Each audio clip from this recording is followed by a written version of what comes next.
আমরা যখন গণ অভ্যুত্থান করেছিলাম, আমরা একটা কথা খুব স্পষ্টভাবে বলেছিলাম যে আমরা পুরনো রাজনৈতিক বন্দোবস্তের পতন চাই, আমরা শুধু শেখ হাসিনার পতন চাই না। আমরা তো শেখ হাসিনা সরকারের পতন অবশ্যই চাই, পাশাপাশি আমরা রাষ্ট্র সংস্কার করতে চাই, এমন একটা বন্দোবস্ত প্রতিষ্ঠা করতে চাই যেখানে বারবার বাংলাদেশকে স্বৈরতন্ত্রের কবলে পড়তে হবে না, বাংলাদেশের ছাত্র জনতাকে রাজপথে এসে জীবন দিতে হবে না। এদেশের মানুষের বৈষম্য দূর হবে, এদেশের মানুষের অধিকার নিশ্চিত হবে, এদেশের স্বাধীনতা, সার্বভৌমত্ব এবং জাতীয় মর্যাদা নিশ্চিত হবে।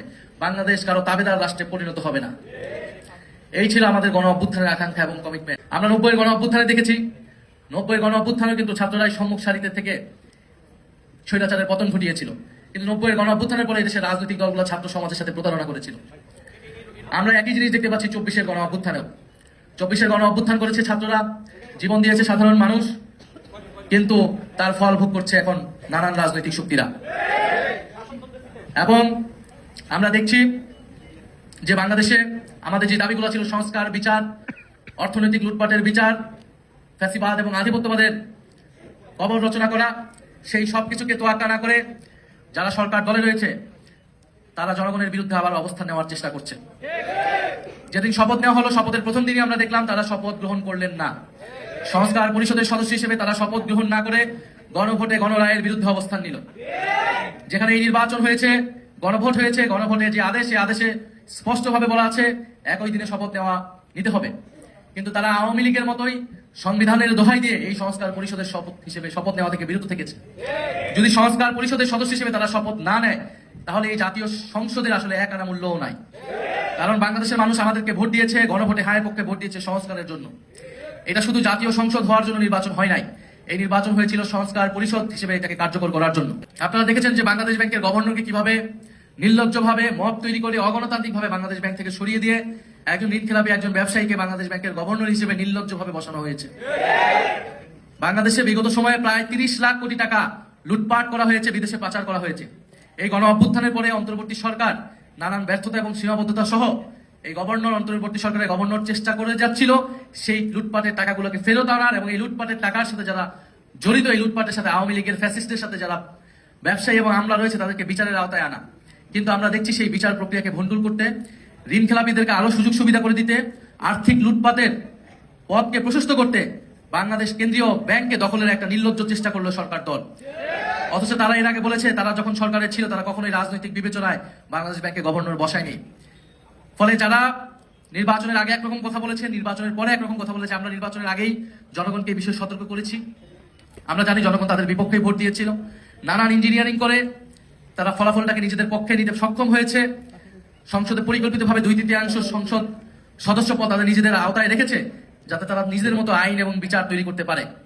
যেরকমটা 2008 সালে আমরা দেখেছিলাম আওয়ামী লীগ একচেটিয়া ভাবে বিরোধীদেরকে এক পাশে ঠেলে নিজেদের সংসদ করায়ত্ত নিয়ে সংবিধানকে নিজেদের মতো পরিবর্তন করে দেশকে নিজেদের মতো ভাবে পরিচালিত করেছে। আজকের সরকার দল তাদের কার্যক্রম, আচার আচরণ দেখে মনে হচ্ছে তারা সেই পথেই হাঁটছে, সেই পথেই হাঁটার চেষ্টা করছে। আমরা খুব স্পষ্টভাবে বলেছি বাংলাদেশে নতুন কোন স্বৈরতন্ত্রের উত্থান আমরা ঘটতে দিব না। উত্থান ঘটতে হলে আমাদের জীবনের উপর দিয়ে সেটা হতে হবে। ফলে সংস্কার প্রক্রিয়া বাস্তবায়ন হতেই হবে। যদি সংসদে না হয়, সেই লড়াই রাজপথে গড়াবে। আমরা সেই লড়াই রাজপথে গড়াতে চাই না। আমরা চাই মানুষ ভোট দিয়েছে, যেরকমই ফলাফল হয়েছে আমরা সেটা আপাততকালীন একসেপ্ট করে আমরা সংসদে গিয়েছি। সংসদে আলাপ আলোচনার মাধ্যমে আমরা এগুলোর সমাধান করব। কিন্তু সংসদ অবশ্যই সংস্কার পরিষদ হতে হবে। যদি সংসদ সংস্কার পরিষদ না হয়, সংসদে যদি কথা বলার জায়গা না থাকে, তাহলে সেই লড়াই রাজপথে গড়াবে। আমরা রাজপথের প্রস্তুতি আমরা নিচ্ছি ইনশাআল্লাহ। এবং আমরা দাবি জানাচ্ছি কেন্দ্রীয় ব্যাংকের এই গভর্নরকে সরিয়ে দ্রুত সময়ের মধ্যে একজন দক্ষ এবং যোগ্য, আপনারা আপনাদের পছন্দ অনুযায়ী দেন, কিন্তু দক্ষ, যোগ্য এবং সৎ ব্যক্তিকে বাংলাদেশ ব্যাংকের গভর্নর হিসেবে বসাতে হবে। কারণ আমরা আর কোনো লুটপাট, আমরা আর কোনো ঋণ খেলাপি, আমরা এই ধরনের বন্দোবস্ত দেখতে চাই না। আমরা চাই একটা জবাবদিহিতামূলক ব্যবস্থা। কেউই জবাবদিহিতার আওতায় আনবে না। কিন্তু বাংলাদেশের যে অর্থনৈতিক ব্যবস্থা এখন, যে ঋণ খেলাপি, যদি বাংলাদেশ ব্যাংক এইভাবে পরিচালিত হয়, বাংলাদেশ ব্যাংক যদি কোনো ধরনের জবাবদিহিতা ছাড়া দলীয় হস্তক্ষেপের মাধ্যমে পরিচালিত হয়, ব্যবসায়ীদের, ঋণ খেলাপিদের স্বার্থ সেখানে রক্ষা করা হয়, তাহলে বাংলাদেশ যে অর্থনীতি, সেই অর্থনীতির পরিবর্তন হবে না। বাংলাদেশ আরো খারাপ দিকে যাবে এবং জনগণ রাস্তায় নেমে আসতে বাধ্য হবে। ফলে আমরা চাই বাংলাদেশ একটি সামনের দিকে আগাবে। বাংলাদেশে রমজান মাস, দ্রব্যমূল্যের ঊর্ধ্বগতি হচ্ছে। নতুন সরকার হিসেবে আমরা এখনো ছাড় দিয়ে যাচ্ছি, আমরা এই বিষয়ে করা অবস্থান নিচ্ছি না। সামনে ঈদ আসবে, ঈদে যাতে যানবাহন সহ টিকিট ন্যায্য মূল্যে পাওয়া যায়, কোনো কালোবাজারি সেখানে না হয়, মানুষ যাতে নির্বিঘ্নে নির্ঝঞ্ঝাতে কোনো ধরনের সড়ক দুর্ঘটনাটা ছাড়া বাড়ি পৌঁছাতে পারে, ঈদ পালন করতে পারে, সেই ধরনের ব্যবস্থা নেওয়ার জন্য সরকারের প্রতি আমরা আহ্বান জানাবো। একটা কথা শোনা হচ্ছে যে পুলিশ হত্যার তদন্ত নাকি আবার করা হবে।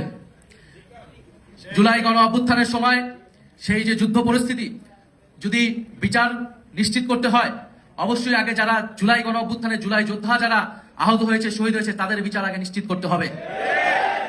পুলিশ বাহিনীকে আমরা, সমগ্র পুলিশ বাহিনী কিন্তু দায়ী ছিল এই অপরাধের জন্য, এই গণহত্যা সংঘটিত করার জন্য, কিন্তু আমরা সমগ্র পুলিশ বাহিনীকে কাঠগড়ায় দাঁড় করিয়ে নেই। আমরা বলেছি যারা অভিযুক্ত ব্যক্তি শুধু তাদেরকে আমরা বিচারের আওতায় আনবো, আর পুরো বাকি পুলিশ বাহিনী যাতে সংস্কারের মধ্য দিয়ে জনগণের পক্ষের বাহিনী হিসেবে আবার কাজ করে। ফলে এই মীমাংসিত বিষয় নিয়ে যদি আবার বিতর্ক তৈরি করা হয়, তাহলে জনগণ বাধ্য হবে রাজপথে নামতে।